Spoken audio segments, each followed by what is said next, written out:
Dear Esther, the gulls do not land here anymore. I've noticed that this year they seem to shun the place. Maybe it's the depletion of the fishing stock driving them away. Perhaps it's me. When he first landed here, Donnelly wrote that the herds were sickly and their shepherds the lowest of the miserable classes that populate these Hebridean islands. 300 years later, even they have departed.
Donnelly reported the legend of the hermit, a holy man who sought solitude in its most pure form.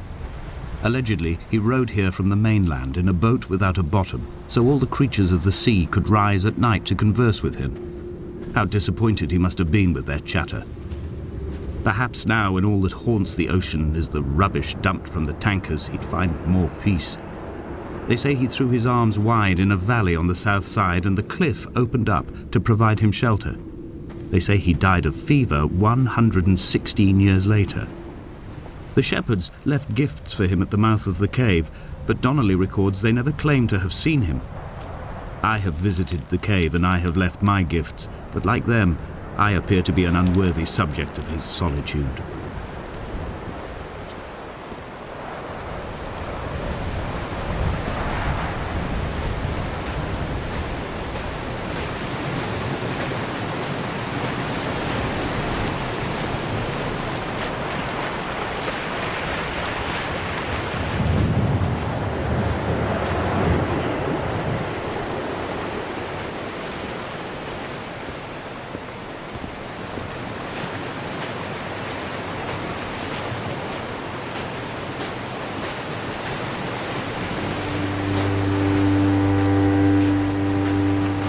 There was once talk of a wind farm out here, away from the rage and the intolerance of the masses. The sea, they said, is too rough for the turbines to stand. They clearly never came here to experience the becalming for themselves. Personally, I would have supported it. Turbines would be a fitting contemporary refuge for a hermit. The revolution and the permanence.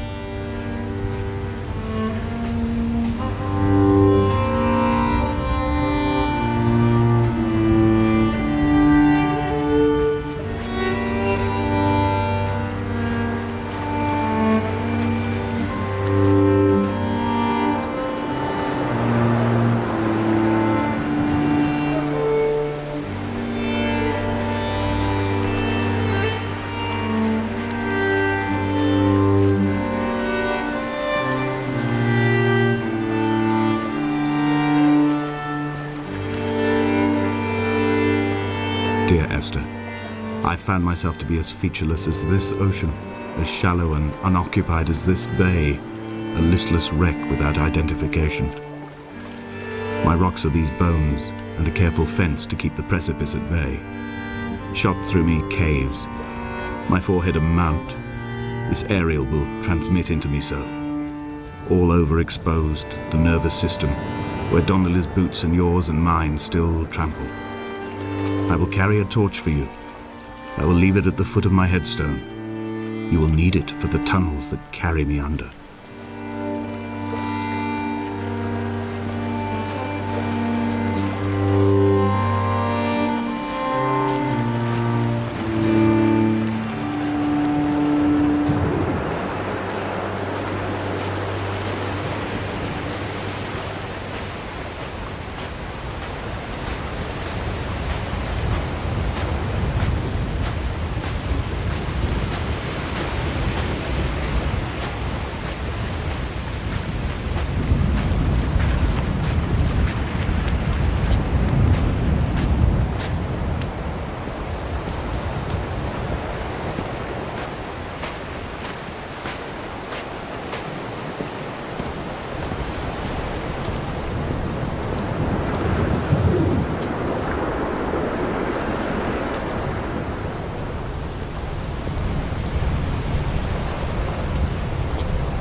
The mount is clearly the focal point of this landscape.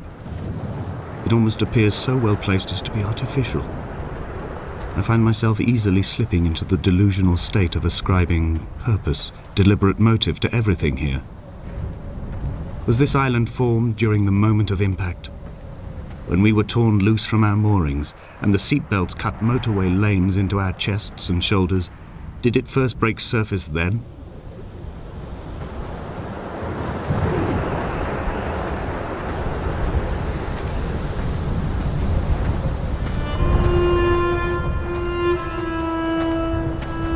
When someone had died or was dying, or was so ill they gave up what little hope they could sacrifice, they cut parallel lines into the cliff, exposing the white chalk beneath. You could see them from the mainland or the fishing boats, and notice and aid, or impose a cordon of protection, and wait a generation until whatever pestilence stalked the cliff paths died along with its hosts. My lines are just for this, to keep any would-be rescuers at bay. The infection is not simply of the flesh.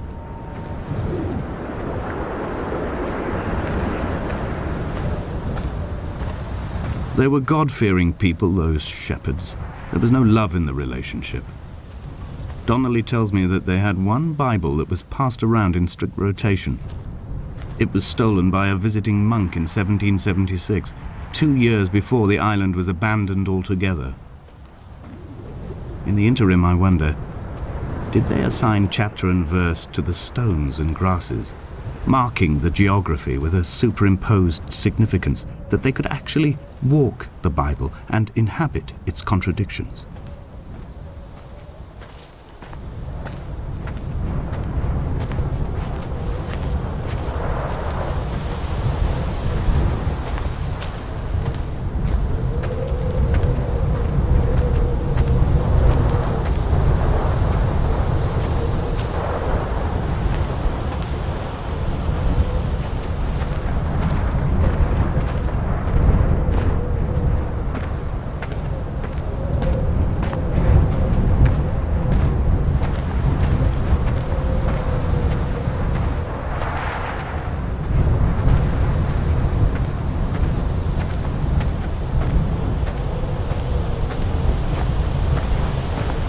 Dear Esther, I met Paul.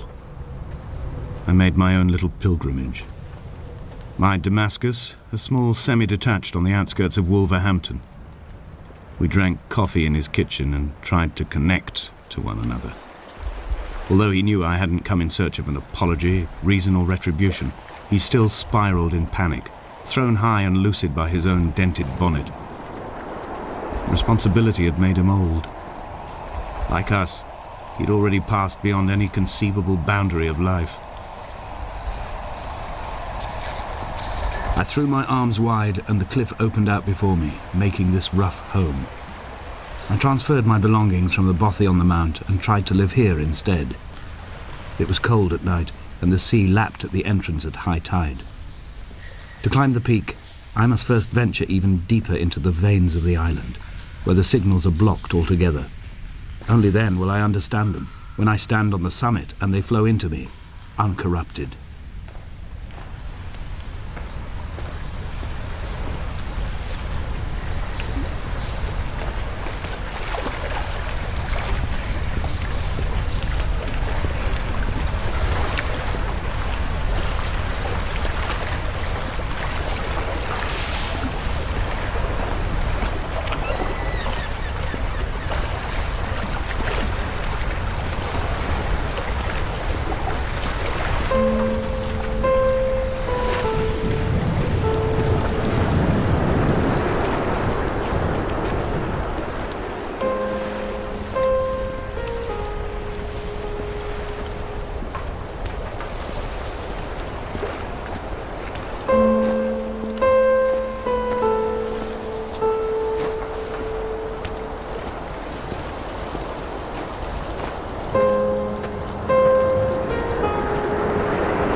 He still maintains he wasn't drunk, but tired. I can't make the judgment or the distinction anymore. I was drunk when I landed here, and tired too. I walked up the cliff path in near darkness and camped in the bay where the trawler lies beached. It was only at dawn that I saw the bothy and decided to make my temporary lodgings there. I was expecting just the aerial and a transmitter stashed in a weatherproof box somewhere on the mount. It had an air of uneasy permanence to it. Like all the other buildings here, erosion seems to have evaded it completely.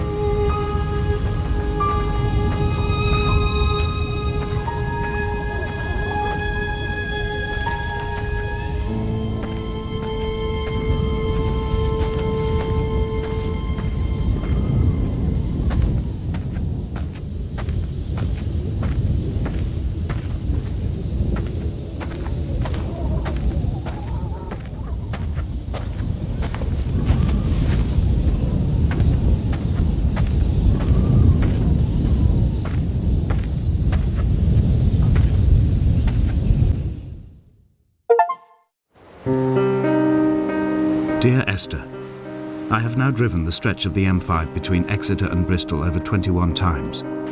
But although I have all the reports and all the witnesses and have cross-referenced them within a millimetre using my Ordnance Survey maps, I simply cannot find the location. You'd think there would be marks to serve as some evidence.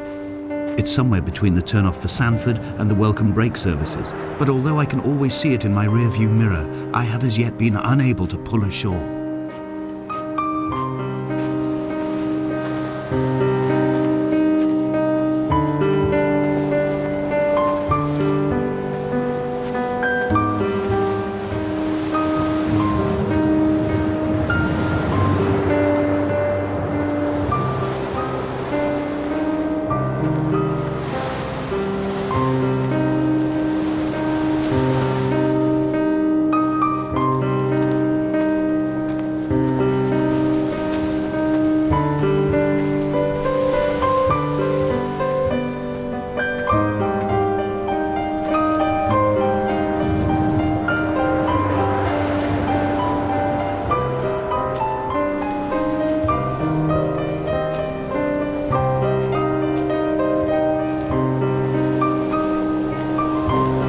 All night the boy has kept me lucid.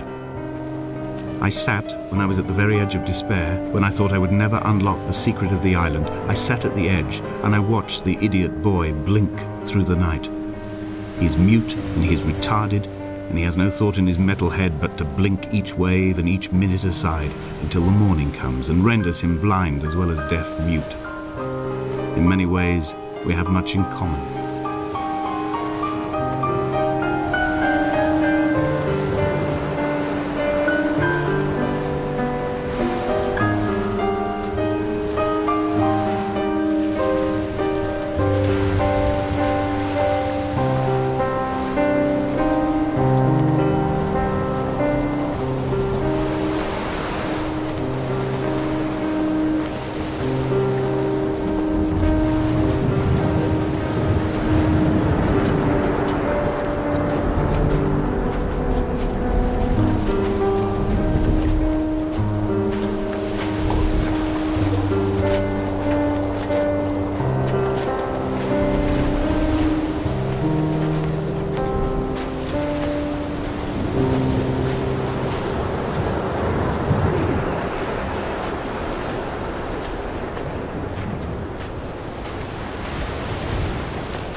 I had kidney stones and you visited me in the hospital.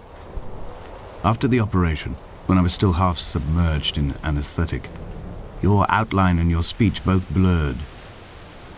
Now my stones have grown into an island and made their escape, and you have been rendered opaque by the car of a drunk.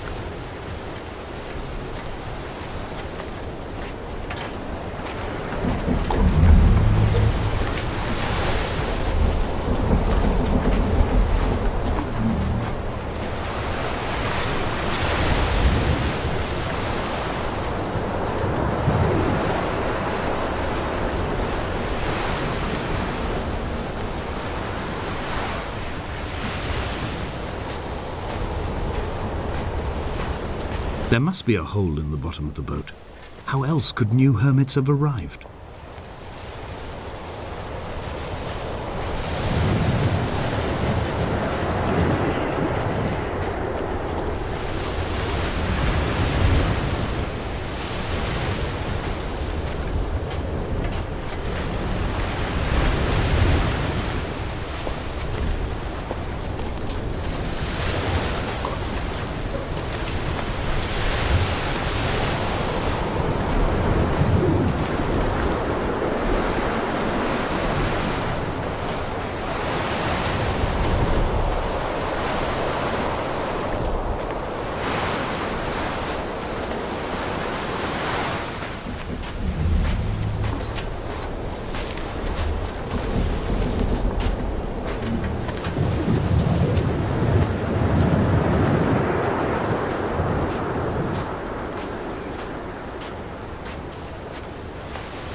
When I first looked into the shaft, I swear I felt the stones in my stomach shift in recognition.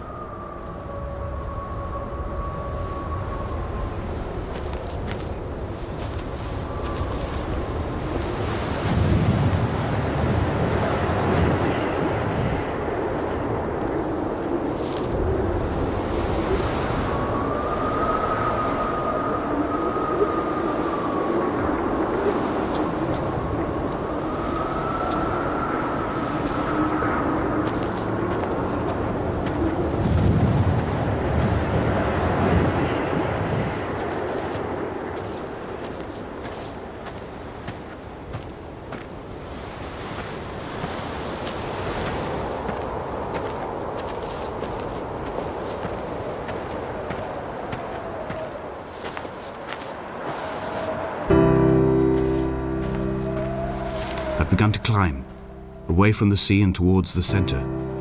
It is a straight line to the summit, where the evening begins to coil around the aerial and squeeze the signals into early silence. The bothy squats against the mount to avoid the gaze of the aerial.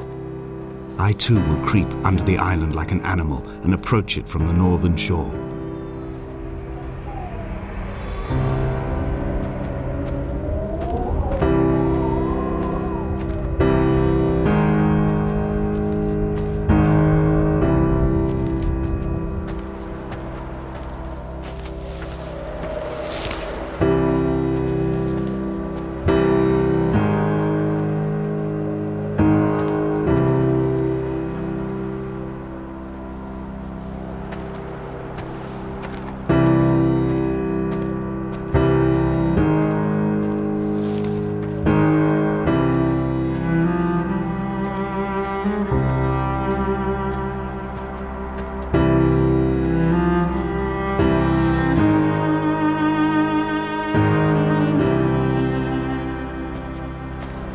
The bothy was constructed originally in the early 1700s. By then, shepherding had formalized into a career. The first habitual shepherd was a man called Jakobsen, from a lineage of migratory Scandinavians. He was not considered a man of breeding by the mainlanders. He came here every summer whilst building the bothy, hoping eventually that becoming a man of property would secure him a wife and a lineage. Donnelly records that it did not work. He caught some disease from his malcontented goats and died 2 years after completing it. There was no one to carve white lines into the cliff for him either.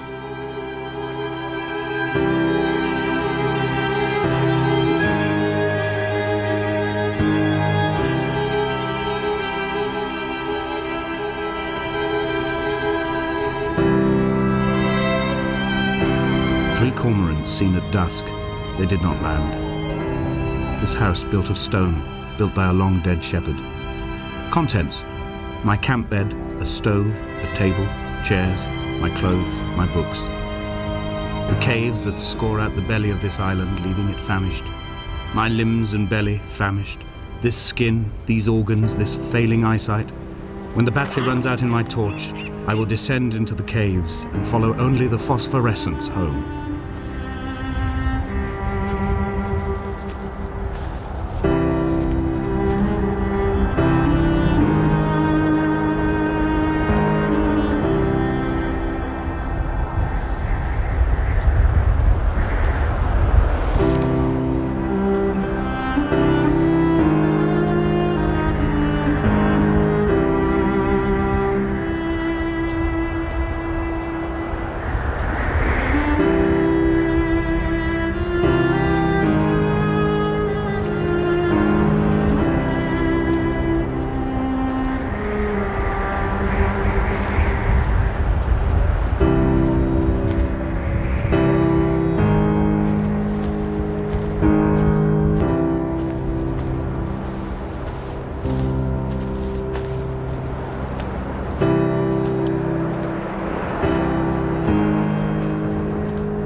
What to make of Donnelly, the laudanum and the syphilis?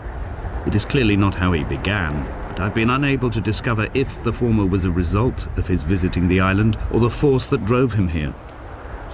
For the syphilis, a drunk driver smashing his insides into a pulp as he stumbled these paths, I can only offer my empathy. We're all victims of our age. My disease is the internal combustion engine and the cheap fermentation of yeast.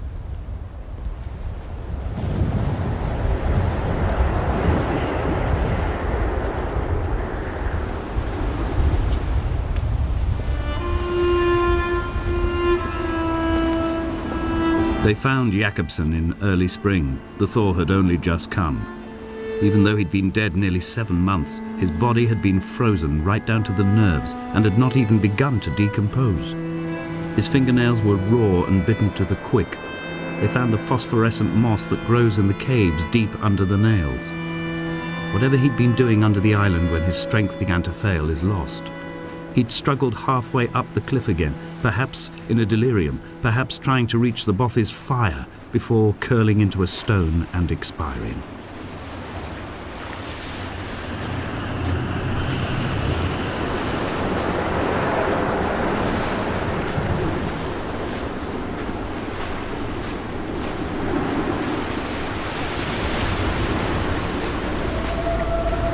Climbing down to the caves, I slipped and fell and have injured my leg. I think the femur is broken. It is clearly infected. The skin has turned a bright, tight pink, and the pain is crashing in on waves, winter tides against my shoreline, drowning out the ache of my stones.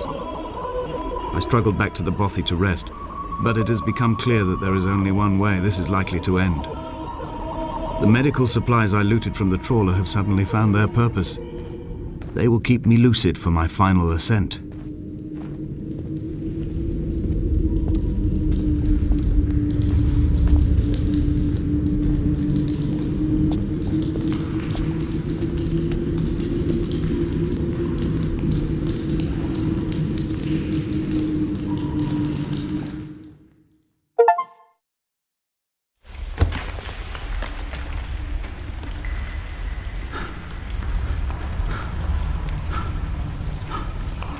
Donnelly did not pass through the caves.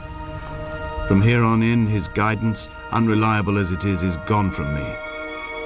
I understand now that it is between the two of us, and whatever correspondence can be drawn from the wet rocks.